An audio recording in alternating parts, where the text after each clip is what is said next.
మీరు అర్జెంటుగా టికెట్లు బుక్ చేసుకొని అస్సామో కాశీయో లేకపోతే ఏదో ఒక తీర్థయాత్రలకు వెళ్ళిపోండి. లేకపోతే జనాలు వచ్చి ఫుల్ మీల్స్ తింటారు మీతో. అంటే మరి ఎలా తింటారో మీ ఓకే వదిలేస్తున్నాను.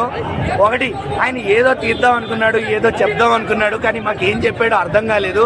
బేసిక్గా అంత హిప్నటైజ్ అయిపోయాం. అంటే హిప్నటైజ్ అంటే మూవీ కాన్సెప్ట్ అదే అన్న. హిప్నటైజేషన్ అంటాడు, సైకియాట్రిస్ట్ అంటాడు, ఆ తర్వాత తంత్రాలు అంటాడు, మంత్రాలు అంటాడు, దేవుడి అంశ అంటాడు. మొత్తానికి చాలా చాలా కలిపాడన్న. మాకు అంత పెద్ద బుర్ర లేదు, మేము అర్థం చేసుకోలేకపోయాము సినిమాని.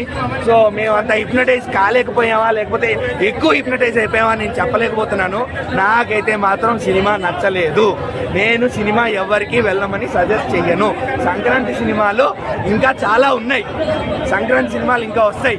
మన బాస్ సినిమా ఉంది, అనగనగా ఒక రాజు ఉంది, నారి నారి నడవమురారి శర్వ వస్తున్నాడు, ఇంకా చాలా మంచి సినిమాలు వస్తాయి. అసలు సంక్రాంతికి ఈ ఇయర్ లో రాజాసాబ్ రిలీజ్ కాలేదా అనుకున్నాం, సాయిబాబా ప్రవచనాలకు వెళ్ళిపోయాం. అంటే స్టోరీ ఏంటి? అవుట్డేటెడ్ స్టోరీ కాదన్నా, చాలా మంచి ఫ్రెష్ కాన్సెప్ట్, చాలా మంచి ఫ్రెష్ స్టోరీ. అంటే బేసిక్ గా ఒకడు డబ్బుల మీద ఆశతో, డబ్బులనే కాదు దేని మీదైనా మీకు అతి వ్యామోహము అత్యాశ కలిగి ఉంటే దాన్ని సంపాదించుకోవడానికి మీరు ఏ ఎక్స్టెంట్కి వెళ్తారు, దాని మీద కాన్సెప్ట్ బేస్ అయి ఉందన్న. సో దాని మీద వాడికి డబ్బు అంటే ఇష్టం సంజయ్ దత్కి. సో సంజయ్ దత్ ఆ డబ్బులు సంపాదించుకోవడానికి కొన్ని నెగిటివ్ వేస్లోకి వెళ్తాడు. మీరు బ్లాక్ మ్యాజిక్ అనుకోండి, హిప్నాసిస్ అనుకోండి, లేకపోతే సైకిక్ ఎడ్యుకేషన్ అనుకోండి, సైకియాట్రిస్టులు అంటాం కదా ఆ ఎడ్యుకేషన్ అనుకోండి. దాని మీద బేస్ అయి సినిమా రివాల్వ్ అవుతుందన్న. కానీ సినిమాని complete off track, total director fault 100% director fault.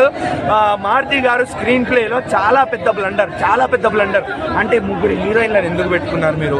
అనవసరంగా స్టోరీని సైడ్ ట్రాక్ చేస్తున్నారు. పాటలు ఎందుకు ఇలాంటి స్టోరీలో నాకు అర్థం కావట్లేదు. పాటలు లేకుండా అంటే ఇంకోటి, పార్ట్ 2 లేకపోతే మీరు సినిమా తీయరా? ఇంకా అందరు డైరెక్టర్లకు అడుగుతున్నాయి, పార్ట్ 2 లేకపోతే మీరు సినిమా తీయరా?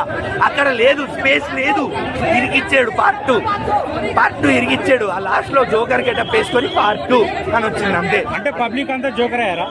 మేము పెద్ద జోకర్లమయ్యాము. వి బికేమ్ రెడ్ ఫ్లవర్స్, ఎర్ర పుష్పాలం, తెలుసు కదా మీకు. అది బేసిక్ గా మేము సినిమాకి వచ్చి మేము హిప్నాటిక్ గా ఫీల్ అయ్యి చాలా బాగా ఎక్సైటెడ్ ఫీల్ అయ్యాం. ఫైనల్ గా మారుతికి ఏం చెప్పబోతుంది? మారుతి గారికి అదే చెప్పా కదా, టికెట్లు బుక్ చేసుకుని అర్జెంట్గా ఎక్కడికైనా వెళ్ళిపోండి, లేకపోతే ఫుల్ మీల్స్ మీతో పాటు చేయడానికి వస్తారు. మరి మీరు భోజనాలన్నీ అంతమందికి పెట్టగలుగుతారో లేదో తెలియదు నాకు. అది మీరు ఎలా హ్యాండిల్ చేసుకుంటారో చూసుకోండి మరి. ఓకే.